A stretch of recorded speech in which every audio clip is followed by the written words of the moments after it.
Takže máme tady objednávku. Tak to jsou takovýhle vlastně na nabíječku.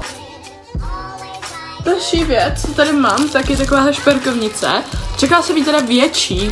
Další věc, co tady mám, tak je tady ta čelenka na skincare. Mám za takové uši.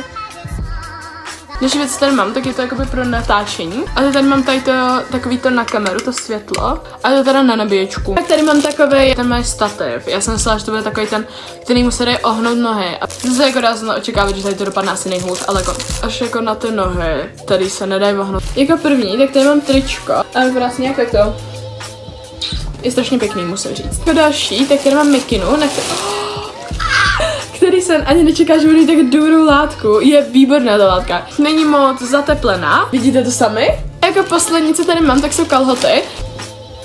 Ale jsou dělaty. Tak jsou kapsy. Takže tak.